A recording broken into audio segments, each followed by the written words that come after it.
Shalom, selamat pagi Bapak Ibu Saudara sekalian. Apakah ada sukacita pagi ini? Puji Tuhan jika kita tetap punya sukacita, karena itulah yang dikehendaki Allah bagi kita dalam Yesus Kristus Tuhan kita, untuk selalu bersukacita. Walaupun saat ini kita belum beribadah dan kita masih beribadah secara online, namun satu hal yang perlu kita ingat, apapun yang terjadi, ibadah jalan terus. Baiklah saudara-saudara, sebelum kita memulai acara ibadah kita hari ini, kita akan bersatu di dalam doa. Mari kita tundukkan kepala dan kita berdoa. Bapa kami yang di dalam surga, terima kasih Tuhan untuk hari ini Tuhan.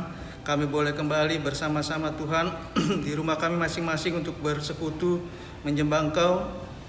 Biarlah Tuhan pada hari ini Kau mau tolong kami dalam setiap acara demi acara Tuhan. Biarlah penyembahan kami boleh berkenan di hadapan-Mu, dan terutama untuk hamba-Mu yang akan menyampaikan firman-Mu. Urapilah Tuhan, biarlah urapan Allah nyata dalam kehidupan kami dan hadirlah dalam setiap rumah tangga kami Tuhan. Terima kasih Tuhan, kami buka hanya di dalam nama Tuhan Yesus acara ibadah kami. Haleluya, amin.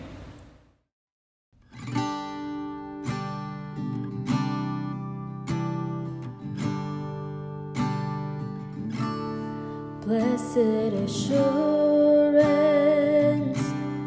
Jesus is mine. Oh, what a foretaste of glory divine, heir of salvation, purchase of God, born of His Spirit, in His blood. This is my story, this is my song, praising my Savior all the day long. This is my story, this is my song, my Savior all the day long.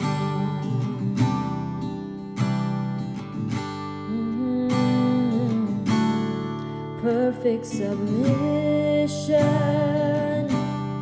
all is at rest. I and my Savior am happy and blessed, watching and waiting, looking above, filled with His goodness, lost in His love. This is my story, this is my song, praising my Savior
praising my Savior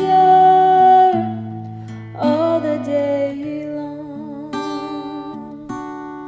This is my story,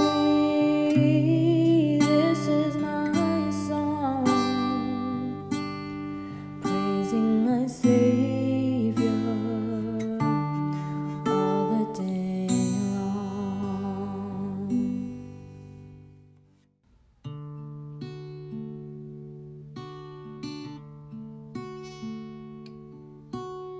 Banyak perkara yang tak dapat ku mengerti, mengapakah harus terjadi di dalam kehidupan ini. Satu perkara yang ku simpan dalam hati, tiada satu pun kan terjadi tanpa Allah peduli. Allah mengerti, Allah peduli segala persoalan yang kita hadapi. Tak akan pernah dibiarkannya ku bergumul sendiri, sebab Allah mengerti.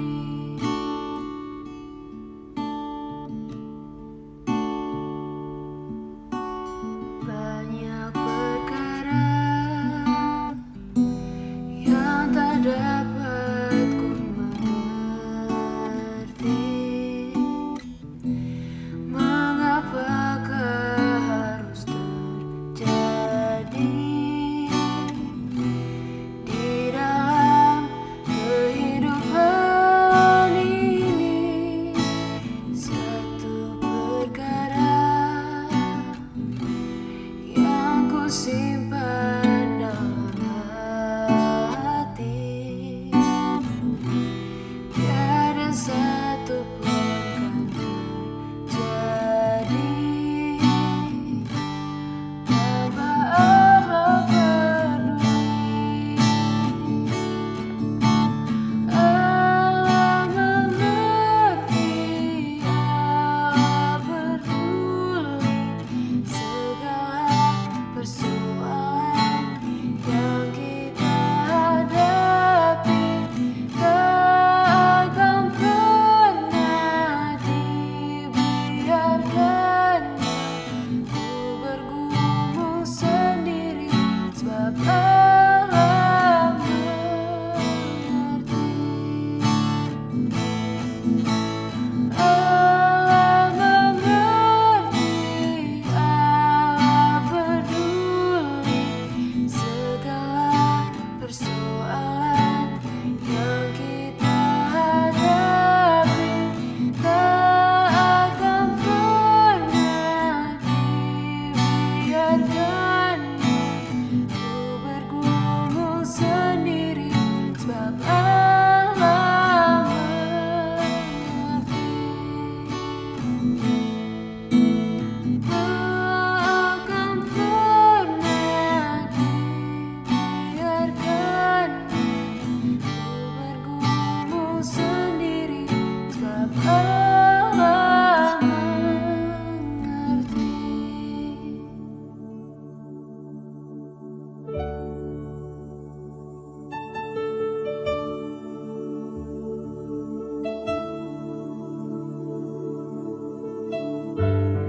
Selamat pagi Bapak Ibu, kita akan masuk dalam pemberitaan firman Tuhan hari ini, Minggu 31 Mei tahun 2020, dan kita masih dalam seri mengenal nama Allah. Hari ini kita akan belajar tentang El Roi. Sebelumnya mari kita tundukkan kepala, kita berdoa bersama-sama. Bapa dalam surga, kami bersyukur untuk tiap-tiap kebaikan-Mu bagi kami. dalam masa-masa lockdown kami boleh merasakan bahwa Engkau tidak pernah meninggalkan kami. Kami mau mendengarkan firman-Mu, kami mau belajar kebenaran firman Tuhan tentang nama El Roi hari ini, dan kami berdoa kebenaran firman Tuhan hari ini boleh menjadi berkat, menguatkan, menghiburkan kami sekali lagi. Dalam nama Tuhan Yesus. Amin. Mari kita buka Alkitab kita dari bacaan Kejadian pasal 16 ayat 1 sampai 16. Saya akan baca ayat 13 dan ayat 14 untuk kita.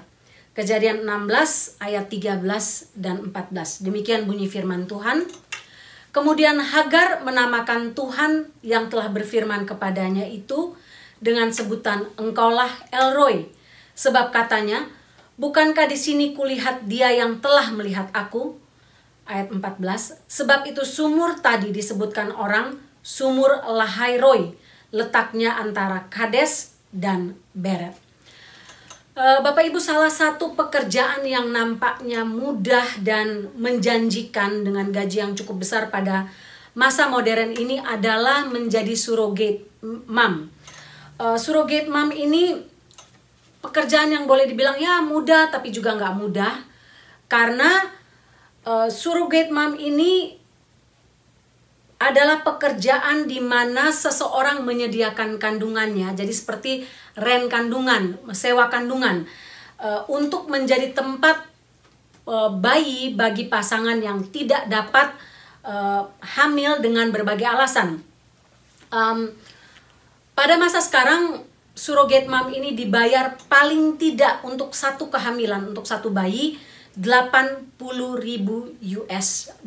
Banyak sekali bukan Bapak Ibu? Sehingga bayi itu merupakan hasil dari pasangan yang hendak memesan surrogate mom atau memakai surrogate mom. Bayi itu dimasukkan ke dalam kandungan dan surrogate mom bertugas untuk memelihara bayi itu sejak dimasukkan ke dalam kandungan. Bahkan sebelumnya kandungannya sudah dipersiapkan, dia hidup sehat dan sebagainya, minum vitamin dan seterusnya. Lalu sejak dia ditaruh hingga dilahirkan bayi itu, itulah tugas surrogate mom. Tapi rupanya Bapak Ibu, konsep surrogate mom ini bukan sesuatu yang terjadi pada masa sekarang saja. Hal itu rupanya konsep itu sudah terjadi ribuan tahun yang lalu. Paling tidak terjadi 3.862 tahun lalu, sekitar tahun 1842 BC yang dicatat dalam Alkitab. Walaupun pekerjaannya atau cara kerjanya sedikit berbeda dengan yang terjadi pada masa sekarang. Hari ini kita akan belajar tentang seorang perempuan yang menjadi surrogate mom 4.000 tahun lalu, yang pertama kali memanggil nama Allah dengan sebutan El Roi. Untuk melihat bagian ini, membaca atau mempelajari bagian El Roi ini, mari kita lihat latar belakang kisah dalam Kejadian pasal 16 ayat 1 sampai 16. Adalah seorang perempuan yang bernama Hagar. Hagar adalah seorang perempuan asing, sesuai dengan namanya adalah Hagar, artinya orang asing. Dalam bahasa Arab disebut Hajara atau Hajra, berarti pengembara. Oleh karena itu dapat dikatakan Hagar memang merupakan sosok perempuan asing yang tidak diterima dalam keluarga Abraham karena dia adalah budak. Budak yang dibeli oleh Abraham 25 tahun lalu ketika Abraham dan Sarah lari ke tanah Arab, ke tanah Mesir. Bapak Ibu ingat dalam peristiwa sebelum Kejadian 16 ini, Abraham dan Sarah sempat lari ke tanah Mesir. Disitulah mereka Abraham membeli budak yang bernama Hagar dan diberikan kepada Sarah untuk menjadi budaknya. Sarah tidak dapat melahirkan anak. Sesudah janji Tuhan ini diberikan 10-11 tahun lalu, Sarah sampai detik waktu kejadian ini terjadi dalam Kejadian pasal 16, Sarah belum memiliki anak. Oleh karena itu Sarah berinisiatif untuk meminta agar Hagar diberikan kepada suaminya untuk dikawini supaya mereka bisa memperoleh keturunan. Memang pada masa sekarang tampaknya itu adalah sesuatu yang boleh dikatakan aneh, sesuatu yang tidak lazim, sesuatu yang boleh dikatakan memalukan. Tetapi dalam hukum Timur Tengah kuno pada masa itu, hal ini adalah sesuatu hal yang biasa karena perlu diketahui Sarah hanya ingin meminjam kandungan Hagar.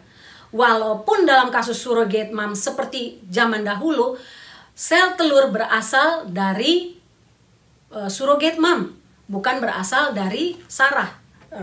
Sehingga dalam zaman ini Hagar dianggap sebagai surrogate mom karena sel telur berasal dari Hagar, tapi anak yang akan dilahirkan bukan anak Hagar. Anak yang akan dilahirkan adalah menjadi sah atau legal anak Abraham dan Sarah. Dalam budaya Timur Tengah ini, budak dianggap sebagai milik tuannya seperti barang, sehingga kalau sang budak memiliki anak, anak mereka adalah anak tuannya. Itulah yang terjadi, sehingga yang terjadi adalah Abraham menghampiri Hagar atas izin Sarah, dan Hagar mengandung, Hagar hamil. Persoalan muncul Bapak Ibu ketika Hagar tahu dia hamil. Dalam Alkitab dikatakan Hagar mulai merasa lebih tinggi, mulai merendahkan Sarah, majikannya. Hagar menjadi sombong. Dalam Kejadian 16 ayat 4 katakan, ketika Hagar tahu bahwa ia mengandung, bahwa ia hamil anak Abraham, maka ia memandang rendah akan nyonyanya itu. Bapak Ibu, memang persoalan selalu muncul ketika jalan keluar yang kita dapatkan bukan jalan keluar yang dari Allah, tapi jalan keluar sendiri. Karena mendapat perlakuan yang tidak baik dari karena mendapat perlakuan tidak baik dari Hagar, Sarah kemudian menjadi marah. Sarah akhirnya datang kepada Abraham dan mempersalahkan Abraham. Saya tidak akan bahas kedudukan Sarah dan Abraham dalam kasus ini karena kita akan lebih fokus kepada Hagar dan kepada nama El-Roi. Tapi Sarah menjadi marah dan dia meminta Abraham mempertanggungjawabkan apa yang telah terjadi kepadanya. Yang terjadi kemudian adalah Abraham katakan kepada Sarah, oke, hambamu itu adalah Hagar itu adalah hambamu, perbuatlah sesuai dengan apa yang kau pandang baik. Kejadian 16 ayat 6. Apa yang terjadi kemudian Bapak Ibu? Sarah berdasarkan apa kata Abraham, kemudian mulai menindas Hagar.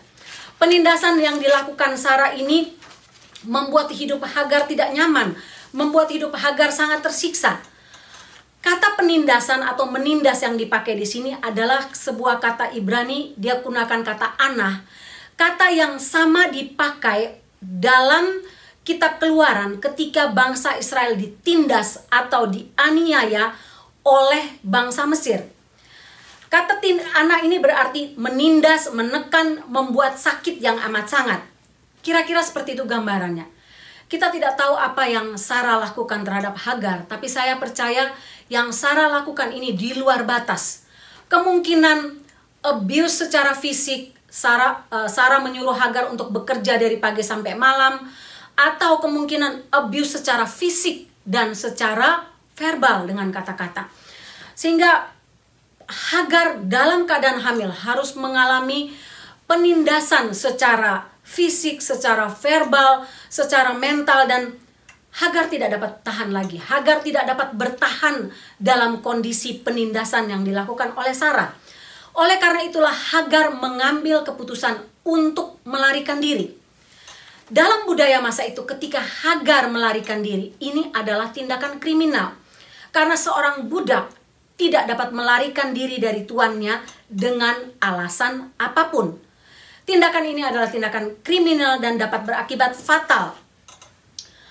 Karena itu sesudah tahu kondisi itu, Hagar lari, dan dalam perjalanan menuju kembali ke tanah Mesir, ke tempat kelahiran dia harus melewati padang gurun Sur pada waktu itu. Disitulah Hagar berjumpa dengan malaikat Tuhan. Ketika dia sedang duduk di tepi jalan, di tepi sebuah mata air atau sumur, dan terjadilah percakapan antara malaikat Tuhan dan Hagar di situ. Kejadian 16 ayat 13, kemudian yang kita baca tadi, Hagar menamakan Tuhan yang telah berfirman kepadanya itu dengan sebutan El-Roi, artinya Allah melihat. Kata Hagar, sebab katanya, bukankah di sini kulihat dia yang telah melihat aku. El Roi dalam bahasa Ibrani artinya Allah melihat, Allah mendengar. Oleh karena itu kalau kita baca bagian seterusnya, malaikat Tuhan kemudian meminta Hagar untuk menamai bayi dalam kandungannya Ismail. Artinya Allah mendengar. Allah mendengar keluh kesah Hagar. Allah melihat penderitaannya. Allah melihat betapa tersiksanya dia ketika dia dihina, ketika dia di-abuse, ketika dia mendapatkan perlakuan yang sangat tidak adil oleh Sarah dalam keadaan hamil. Kalau gitu Bapak Ibu, apa yang kita belajar tentang El Roi, nama El Roi ini? Baik bagi Hagar maupun bagi kita orang percaya pada masa sekarang. Paling tidak ada 3 hal, saya yakin kita bisa mendapat banyak berkat melalui pelajaran tentang Allah El Roi. Tapi saya secara pribadi mendapat 3 berkat melalui bagian firman Tuhan ini. Yang pertama, Allah El Roi pada masa sekarang maupun pada masa Hagar zaman dulu berarti dalam kesusahan besar, dalam kesulitan besar, dalam masalah besar yang paling menyakitkan, kita selalu dapat mengalami El Roi. Apa yang terjadi pada Hagar Bapak Ibu benar-benar di luar kendalinya. Dia hidup jauh dari tanah air, dia menjadi imigran, bukan saja imigran, tapi imigran yang berstatus sebagai budak. Sehingga sebagai budak dia tidak punya hak, dia hanya punya kewajiban.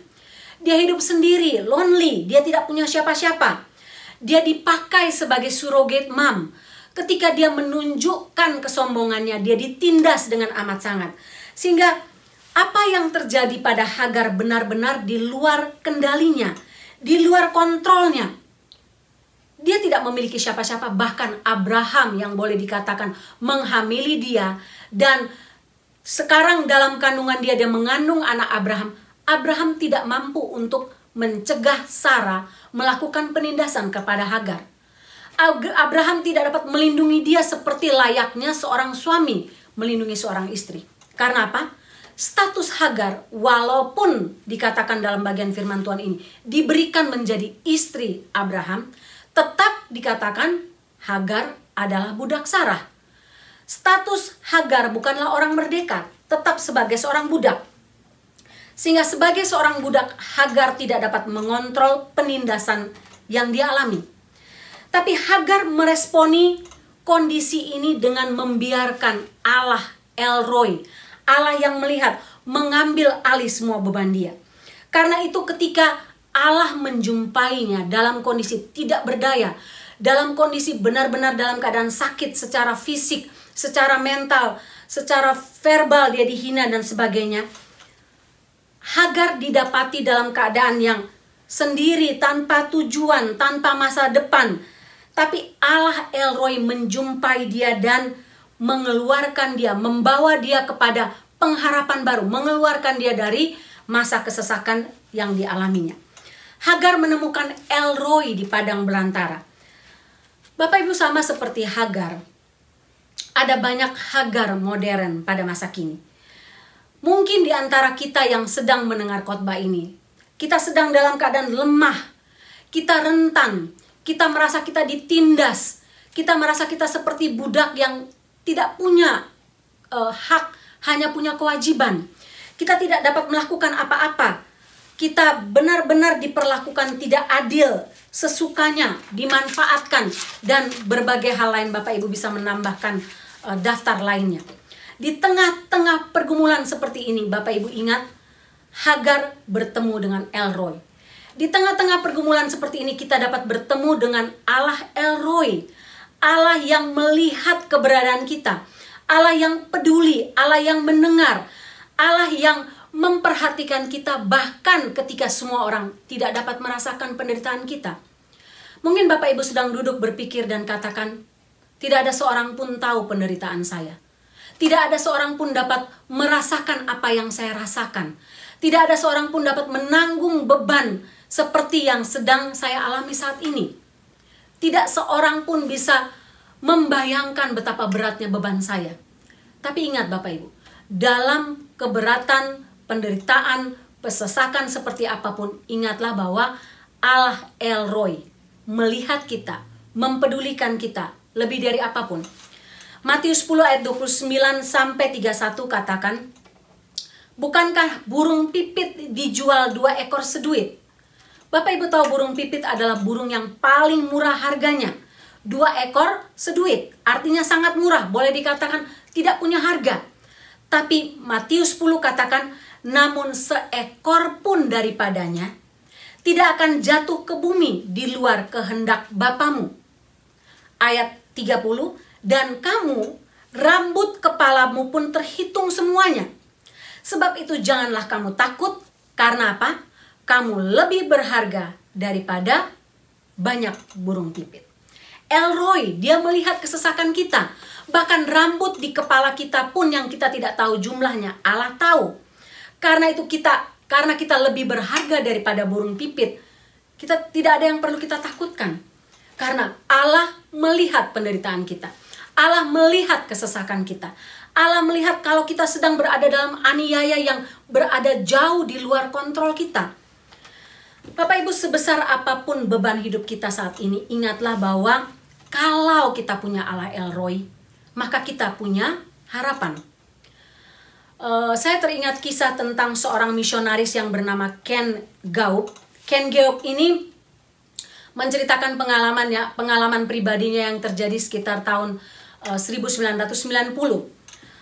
Dia menggambarkan bagaimana Allah El Roi itu benar-benar Allah yang hidup, Allah yang melihat, Allah yang tahu di mana saja dia berada, bahkan Allah yang berkuasa untuk melepaskan dia dari kesesakan.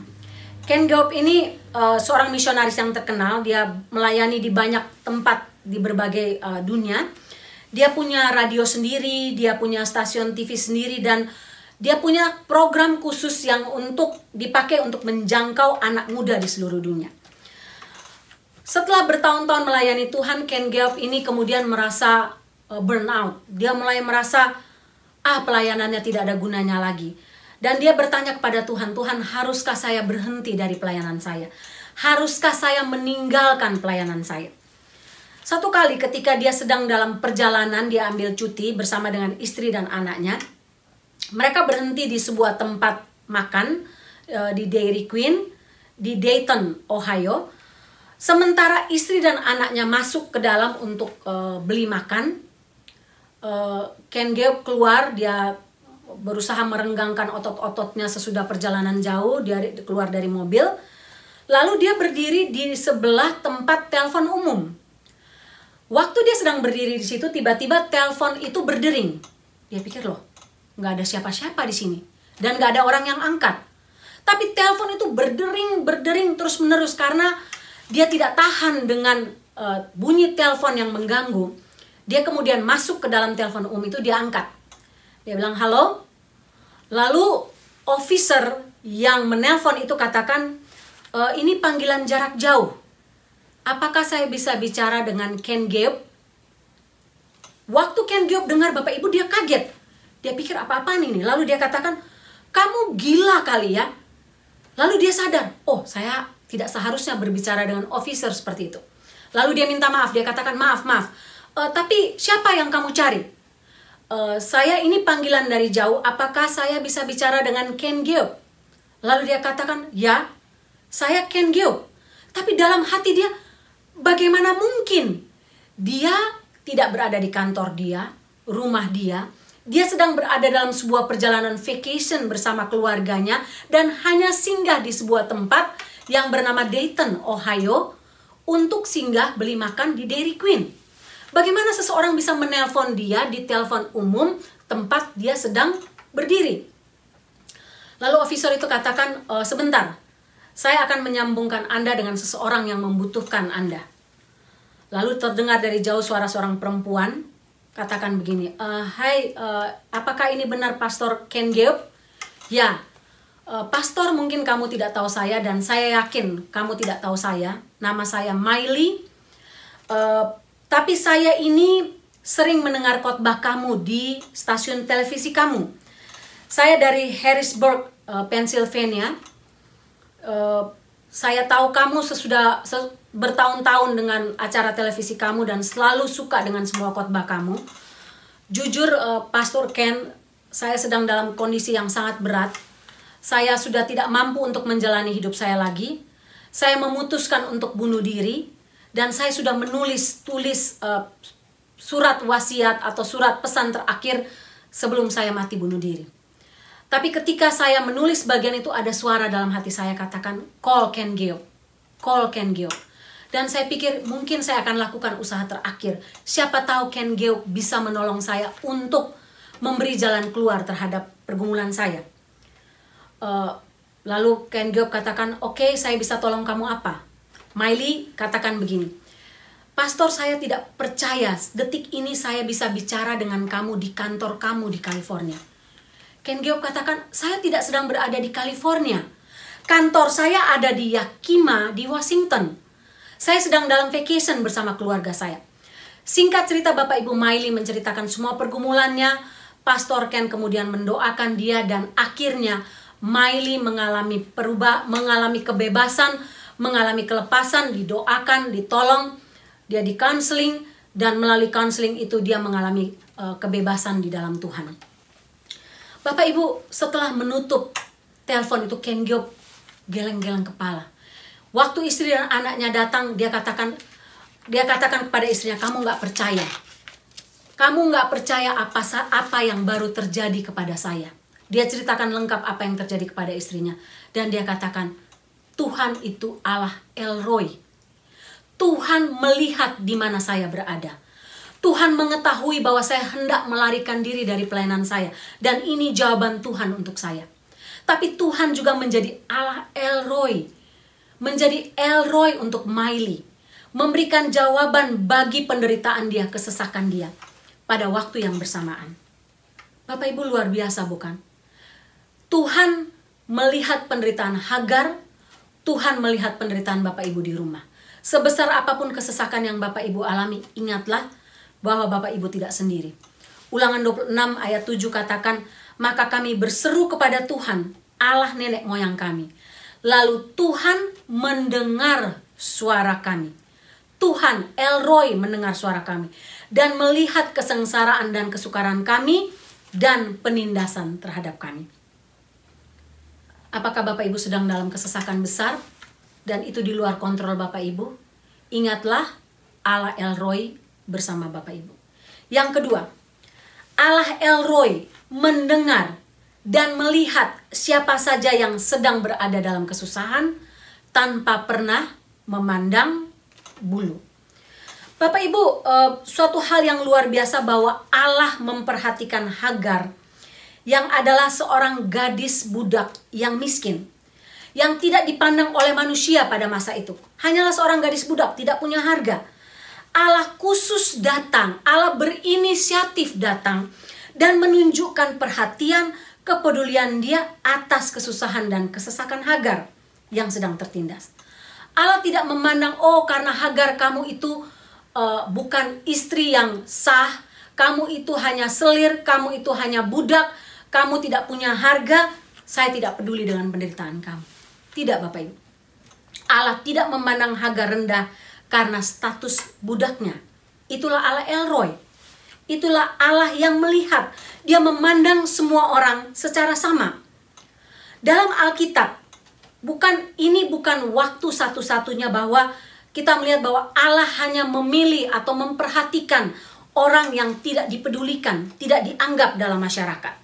Dalam Perjanjian Baru kita melihat Tuhan Yesus dengan sengaja menyediakan waktu untuk melayani seorang perempuan, seorang wanita yang ditolak, yang dihina oleh masyarakat. Dalam Yohanes pasal 4 ketika Tuhan Yesus bertemu dengan dia di sumur. Sama seperti Hagar. Perempuan ini bukan perempuan Yahudi. Betapa Allah El Roy tidak memandang bulu, tidak memandang bangsa, tidak memandang status. Dia melihat jauh ke kedalaman hati manusia yang membutuhkannya. Allah bahkan dengan sengaja menginspirasikan kepada penulis Injil untuk menuliskan nama-nama perempuan-perempuan yang tidak dianggap, tidak dipandang dalam masyarakat. Dalam silsilah Yesus Kristus, Sang Mesias. Siapa saja itu Bapak Ibu? Allah membiarkan penulis Injil menulis nama Rahab. Seorang perempuan pelacur non-Yahudi yang kemudian dicatat sebagai seorang pahlawan iman dalam surat Ibrani. Dicatat sebagai pahlawan iman dalam Ibrani pasal 11 ayat 31. Tamar, seorang wanita yang menipu mertuanya sendiri dan hamil oleh mertuanya sendiri. Ruth, seorang non-Yahudi, seorang perempuan Moab yang awalnya tidak mengenal Allah Yahweh. Betseba, seorang perempuan yang dengannya Daud bersinah.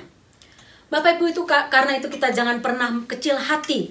Seberat apapun persoalan kita, pergumulan kita, ingatlah Allah tidak pernah memandang kita kecil, tidak pernah memandang kita hina. Allah tidak pernah memandang status kita dalam status apapun. Dalam berbagai status apapun Allah memandang kita semua sama. Dia melihat kita, mendengar keluh kesah kita, karena kita berharga di matanya. Ada sebuah kisah tentang kapal Pelicano. Kalau Bapak Ibu pernah tahu ceritanya ini, kapal Pelicano ini adalah kapal dunia yang boleh dikatakan paling tidak diinginkan. Sejak tahun 1986 kapal ini telah menjadi kapal gelandangan di laut lepas karena tidak ada yang menginginkannya. Masalahnya bukan pada kapalnya. Meskipun kapal ini sudah berkarat, tapi kapal dengan ukuran 466 feet ini layak untuk berlayar. Masalahnya juga bukan pada pemiliknya. Karena apa? Pemiliknya masih terus memperluas license, memperpanjang license, membayar pajak. Masalahnya bukan pada krunya. Karena krunya merasa tidak diinginkan. Mereka tidak efisien. Tapi masalahnya sederhana, Bapak Ibu. Kapal Pelicano ini penuh dengan sampah. Sampah ini besarnya atau banyaknya 15.000 ton sampah.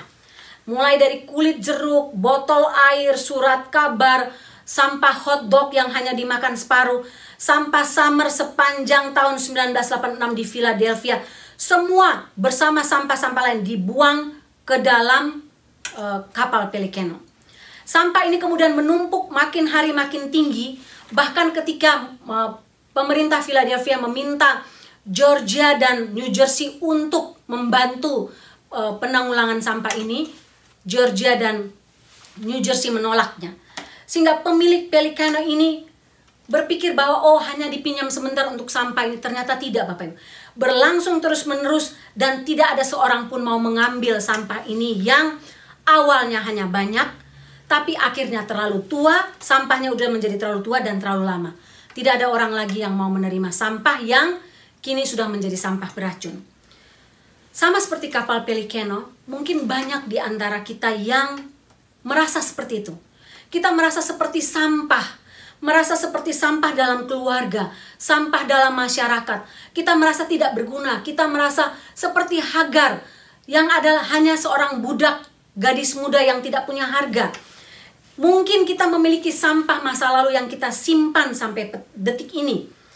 Pertanyaannya adalah, apakah kita berusaha lari dari sampah itu seperti Hagar berusaha lari dari sampah hidupnya? Apakah kita membiarkan sampah itu, ataukah kita belajar untuk menerima diri kita apa adanya, seperti Allah menerima kita apa adanya? Allah mengasihi kita bukan karena kita budak, bukan karena kita orang merdeka, bukan karena kita kaya, bukan karena kita miskin, bukan karena kita punya pendidikan tinggi atau tidak punya pendidikan sama sekali. Tidak. Allah memandang kita berharga, siapapun kita berharga di mata Allah. Apalagi Allah memperhatikan semua hati yang penuh dengan kesusahan dan kesesakan. El Roy tidak pernah memandang bulu. Manusia di dunia memang melihat rupa, manusia di dunia membagi status berdasarkan keinginan mereka, tapi Allah tidak pernah membagi status dalam hidup kita. Dia mengasihi kita bahkan ketika kita masih menjadi sampah dunia ini. Kita masih menjadi sampah penuh dengan dosa. Allah El Roy melihat dan mengasihi kita. Yang ketiga, yang terakhir, Bapak Ibu. Allah El Roy, Allah yang melihat. Dia tidak saja melihat, tapi dia memberkati setiap tindakan ketaatan kita. Bapak Ibu, Hagar mengajarkan kita bahwa penting untuk menjawab pertanyaan. Ingat waktu Hagar bertemu dengan malaikat Tuhan, pertanyaan pertama untuk malaikat Tuhan adalah, Hagar hamba Sarai, dari manakah datangmu? Dalam ayat pasal 16 ayat 8. Hagar hamba Sarai, dari manakah datangmu dan kemanakah pergimu? Jawab Hagar, aku lari meninggalkan Sarai nyonyaku. Ayat 9. Lalu malaikat itu berkata kepadanya, kembalilah kepada nyonyamu. Biarkanlah engkau ditindas di bawah kekuasaannya. Bapak Ibu, pertanyaan malaikat Tuhan kepada Hagar ini penting. Hagar, dari manakah datang? Dari manakah kamu lari? Pertanyaan ini juga menjadi pertanyaan untuk kita. Dari mana kita lari? Dari persoalan apa kita sedang lari? Dari persoalan keluargakah kita sedang lari? Apakah kita sedang lari dari pernikahan kita? Kita sedang lari dari masa lalu kita yang gelap. Kita sedang lari dari persahabatan yang hancur. Dari kegagalan dan dosa masa lalu. Apakah kita lari dari kenyataan hidup ketika kita sedang ditolak? Kita lari dari tanggung jawab terhadap keluarga kita. Kita lari dari anak-anak yang memberontak. Kita lari dari suami yang meng-abuse kita. Atau dari istri yang bersikap dominan. Kita lari dari persoalan di kantor kita. Lari dari bos yang menindas kita. Apapun pergumulan yang sedang kita hadapi. Kalau kita sedang lari, pertanyaan Hagar, pertanyaan malaikat kepada Hagar adalah pertanyaan kepada kita juga. Dari manakah kamu lari? Dari mana kamu lari, Hagar? Hanya kita yang bisa menjawabnya. Dari mana kita lari, Bapak Ibu? Kita tidak bisa lari dari masa lalu kita. Kita harus selalu bisa menganalisa masa lalu kita. Seperti malaikat Tuhan menganalisa masa lalu Hagar. Waktu malaikat bertemu dengan Hagar, malaikat tidak katakan, kembalilah kepada Sarah. Tapi malaikat Tuhan katakan, kembalilah kepada nyonyamu. Karena status kamu masih tetap sebagai budak. Adalah tidak taat jika kamu lari, kamu ilegal, kamu kriminal melakukan kejahatan ini dengan lari daripada Tuhanmu. Malaikat Tuhan tidak membantu Hagar untuk lari dari Sarah, lari dari penindasan. Malaikat Tuhan meminta Hagar untuk kembali kepada nyonyamu. Biarkan engkau ditindas di bawah kekuasaannya. Bapak Ibu, perintah malaikat Tuhan ini kepada Hagar mengajarkan kepada kita bahwa melarikan diri dari persoalan bukanlah solusi yang tepat. Untuk menguatkan hati Hagar, Tuhan katakan, kembalilah kepada nyonyamu. Biarkan dirimu kembali ditindas. Tapi Tuhan, malaikat Tuhan menjanjikan sesuatu. Ada garansi. Kalau kamu kembali, kalau kamu taat, kalau kamu membiarkan kembali dirimu ditindas, aku akan melakukan hal-hal ini. Aku akan membuat anakmu menjadi keturunan yang besar, menjadi bangsa yang besar. Dia akan menjadi bangsa yang kuat seperti keledai liar. Dia akan menjadi bangsa yang diberkati. Bapak Ibu, seperti itulah yang dilakukan Tuhan kepada Hagar. Sedemikian itulah yang dilakukan Tuhan kepada kita. Dari mana kita sedang lari? Menarik dalam kisah ini Bapak Ibu, Hagar dapat saja melakukan tindakan untuk mengaborsi bayinya. Dia dapat melakukan minum atau tidak makan atau buat sesuatu supaya bayi dalam kandungannya mati. Karena kalau bayi dalam kandungannya mati, yang rugi adalah Sarah dan Abraham. Karena mereka benar-benar menginginkan keturunan. Memakai Hagar sebagai surrogate mom. Tapi Hagar tidak melakukan perbuatan itu. Hagar memilih untuk taat kepada perintah Tuhan. Ketika dia bertemu dengan Allah El Roi, dia tahu bahwa saya punya harapan. Allah memberikan harapan bagi dia dengan janji berkat untuk keturunan dia jika dia taat kepada perintah Tuhan. Jika dia kembali kepada Sarah. Bapak Ibu, ketaatan membawa kepada penggenapan janji Tuhan kepada kita. Saya nggak tahu dengan pergumulan Bapak Ibu hari ini, tapi mungkin ini yang Tuhan ingin untuk kita lakukan. Seperti yang Hagar lakukan. Hagar kembali kepada Sarah. Hagar kembali kepada Sarah dan membiarkan diri ditindas. Alkitab tidak ceritakan sesudah Hagar kembali, apakah Sarah tetap menindas dia. Alkitab tidak menceritakan. Tapi yang pasti Hagar memilih untuk taat pada perintah Tuhan. Untuk mendapat janji Tuhan, dia memilih untuk taat kepada perintah Tuhan. Hagar memilih untuk kembali kepada Sarah dan mengampuni perbuatan Sarah. Perbuatan yang tidak adil, perbuatan yang boleh dikatakan sangat tidak manusiawi untuk menyiksa seorang perempuan yang sedang hamil.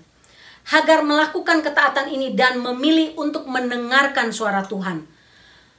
Mendengarkan suara Tuhan, taat kepadanya, kembali kepada tuannya, dan mengampuni Sarah sebagai nyonyanya. Bapak Ibu, bagaimana dengan kita? Mungkin dengan bagian firman Tuhan ini, El Roi, Allah melihat penderitaan kita.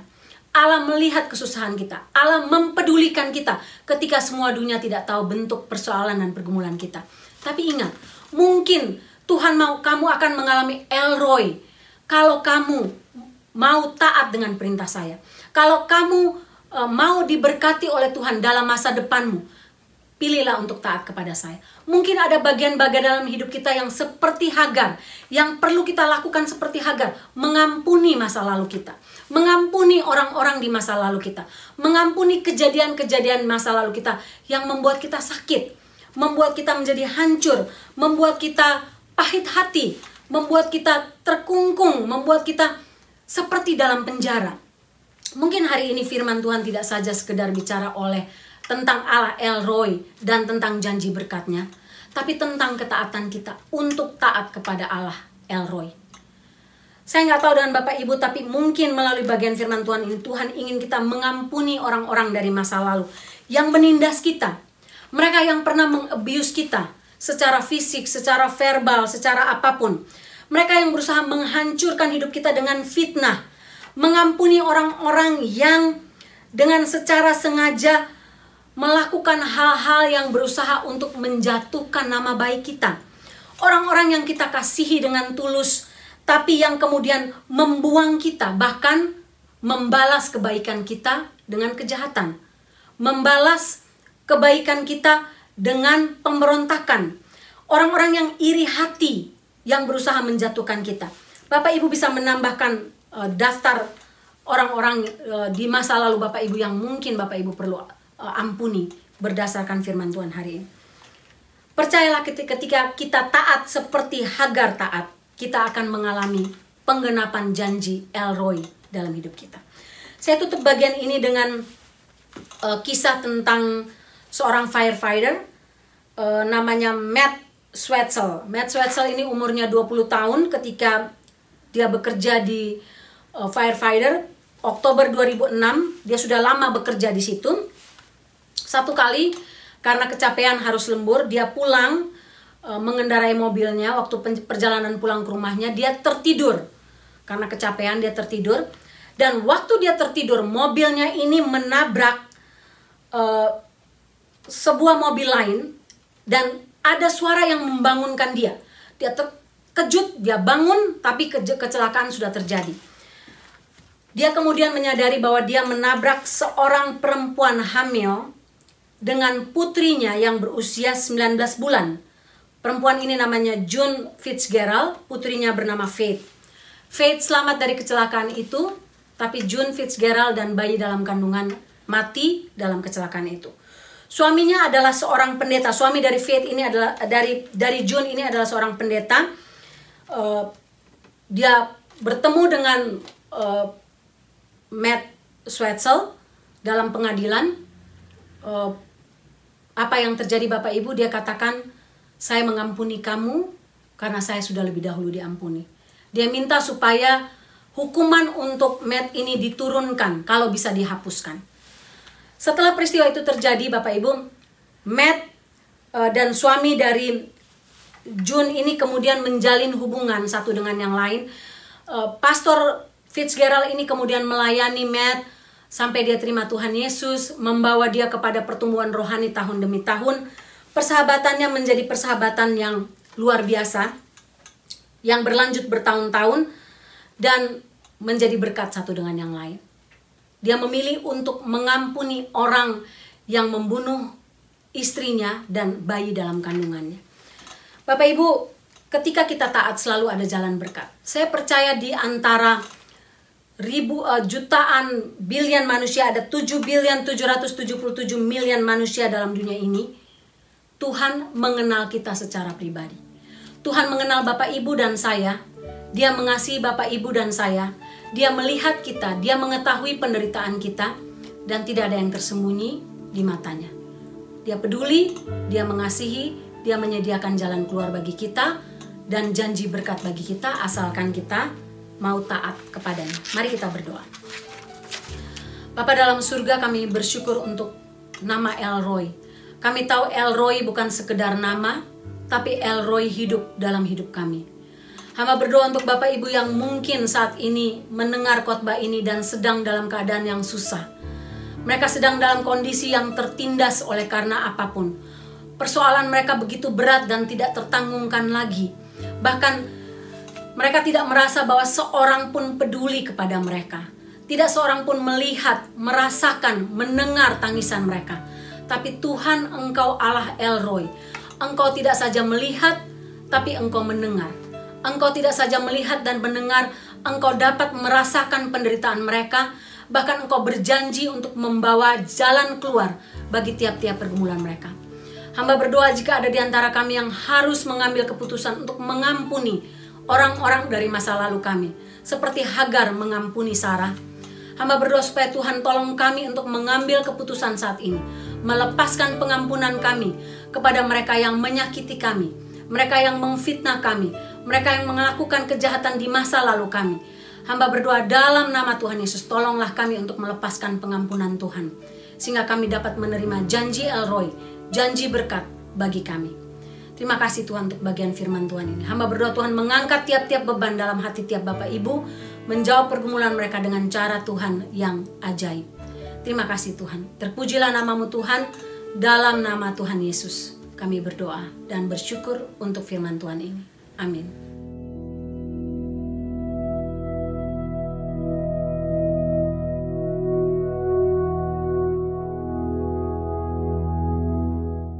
Ya, Bapak Ibu, doa saya kita semua diberkati oleh firman Tuhan hari ini. Sebelum kita akhiri ibadah, kita mau masuk dalam perjamuan kudus. Seperti saya dan Ibu Sarah sudah sampaikan kepada Bapak Ibu, hari ini kita akan merayakan perjamuan kudus. Kita akan sama-sama mengingat kembali apa yang sudah Tuhan Yesus lakukan buat kita semua di Bukit Golgota di atas kayu salib. Ya, saya beri waktu untuk Bapak Ibu bisa mempersiapkan roti atau apapun yang Bapak Ibu bisa pakai hari ini sebagai lambang dari tubuh Tuhan Yesus yang hancur di Bukit Golgota. Bapak juga bisa siapkan apa saja sebagai lambang dari darah Tuhan Yesus yang tercurah buat kita. Bisa pakai wine, Bapak Ibu bisa pakai grape juice, apa saja. Karena ini semua hanya simbol. Dan doa saya, walaupun ini hanya simbol, tapi benar-benar bermakna buat Bapak Ibu dan saya untuk sekali lagi mengenang. Tidak saja mengenang, tapi mengingat juga bisa melakukan apa yang Tuhan minta, Tuhan inginkan dari kita masing-masing sebagai atau dalam rangka menghormati, menghargai, membalas karya Tuhan Yesus yang terbesar dalam hidup kita di atas kayu salib.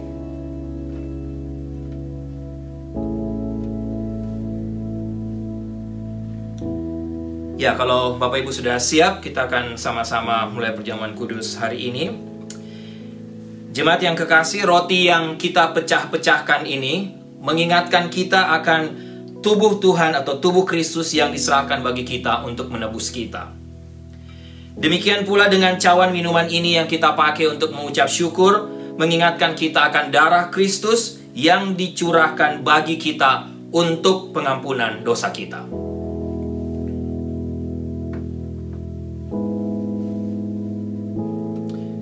Kalau Bapak Ibu semua di rumah Bapak Ibu sudah siap, Bapak Ibu bisa mengambil roti atau ya apapun yang Bapak Ibu punya di rumah Bapak Ibu. Pegang di tangan kanan, kita sama-sama angkat roti di tangan kanan kita. Yesus berkata, inilah tubuhku yang diserahkan bagi kamu. Perbuatlah ini menjadi peringatan akan aku. Makanlah. Mari kita makan bersama-sama dalam nama Tuhan Yesus.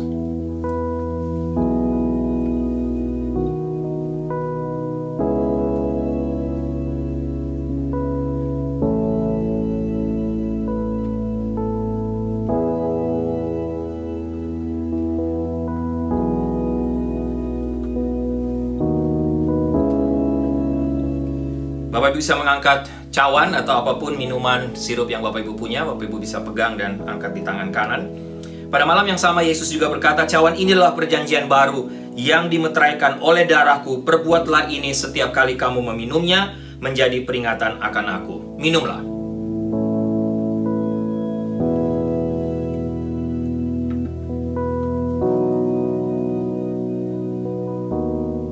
Mari sama-sama kita tundukkan kepala. Kita ambil waktu teduh 1-2 menit Bapak Ibu. Setelah itu saya akan berdoa. Kita akan mengucap syukur bersama-sama untuk perjamuan kudus kita hari ini. Sambil Bapak Ibu mengambil waktu teduh, Bapak Ibu bisa memakai waktu ini untuk mengucap syukur untuk pengorbanan Tuhan Yesus di Bukit Golgota di atas kayu salib sekitar 2000 tahun yang lalu. Tapi saya rindu Bapak Ibu juga mengambil waktu untuk berdoa, mungkin mengambil komitmen baru atau resolusi baru dalam hidup Bapak Ibu. Apa yang Bapak Ibu ingin lakukan dalam rangka membalas kebaikan Tuhan ini. Apapun, Bapak Ibu bisa berjanji, Bapak Ibu bisa buat komitmen, Bapak Ibu bisa buat resolusi baru dalam rangka hidup. Makin hari makin mengasihi Tuhan, makin mencintai Tuhan, makin hidup dalam ketaatan kepada Tuhan. Silakan Bapak Ibu ambil waktu berdiam diri sejenak.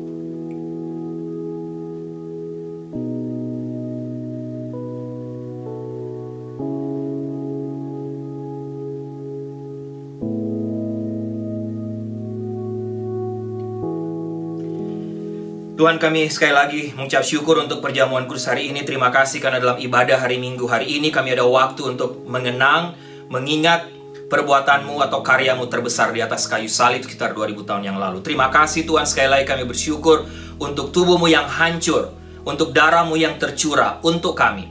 Engkau mati di atas kayu salib sehingga kami semua bisa mendapatkan hidup kekal, keselamatan kekal. Dan doa hamba kiranya perjamuan kudus seperti ini, dan khususnya hari ini walaupun kami hanya buat secara simbolik, secara online di rumah, tapi tidak hanya sebagai kenangan, tidak hanya untuk mengingat, tapi juga kami belajar untuk mentaati, atau kami belajar untuk hidup makin hari makin takut Tuhan, menghormati Tuhan, karena Engkau sudah mati untuk kami di atas Bukit Golgota, di atas kayu salib. Terima kasih Tuhan, terima kasih untuk perjamuan kudus hari ini. Terima kasih untuk tubuhmu, darahmu. Hamba berdoa untuk Bapak Ibu semua di rumah, mereka juga semua dikuatkan secara rohani melalui perjamuan kudus hari ini. Dalam nama Tuhan Yesus kami berdoa. Amin. Bapak Ibu, sebelum kita akhiri kebaktian dalam doa berkat, ada beberapa pengumuman. Yang pertama, selamat ulang tahun untuk jemaat yang berulang tahun dalam minggu ini. Pak Henrico, selamat ulang tahun tanggal 27 Mei. Adrian Gumelar tanggal 30 Mei. Bahkan happy anniversary buat Bu Ita dan Pak Ali tanggal 25 Mei. Tuhan Yesus memberkati Pak Henry, Tuhan Yesus berkati Adrian, Tuhan Yesus juga berkati keluarga Bu Ita dan Pak Ali. Ya, yang berikut Bapak Ibu, doa saya kita semua terus berdoa untuk semua planning untuk reopen kembali. Secara khusus untuk kita dalam waktu untuk kita kembali berkumpul lagi di gereja. Bapak Ibu terus doakan, Bapak Ibu bisa baca email dari Pastor Juno. Bapak Ibu bisa lihat step-step yang akan kita lakukan dalam rangka berkumpul kembali untuk beribadah kembali di gereja. Dan juga doa saya atau saya dan Ibu Sarah tetap harap Bapak Ibu bisa tetap mengikuti semua peraturan yang pemerintah umumkan. Masalah social distancing, masalah pakai mask, juga Bapak Ibu harap kita semua tetap menjaga kebersihan. Kita menolong, membantu supaya COVID ini juga tidak makin menyebar, tapi kalau bisa makin menurun. Bahkan Tuhan buat mujizat COVID ini atau coronavirus ini bisa stop. Baik Bapak Ibu, kita terus saling mendoakan. Saya akan tutup dalam doa berkat. Jemaat yang kekasih, tundukkanlah kepalamu, arahkanlah hatimu kepada Tuhan, dan terimalah berkat Tuhan. Anugerah keselamatan dari Tuhan Yesus Kristus, kasih sayang yang tidak berkesudahan dari Allah Bapa, serta penyertaan dari Roh yang Kudus, kiranya menyertai engkau sekalian mulai hari ini sampai Maranatha Tuhan Yesus datang kembali. Haleluya. Amin.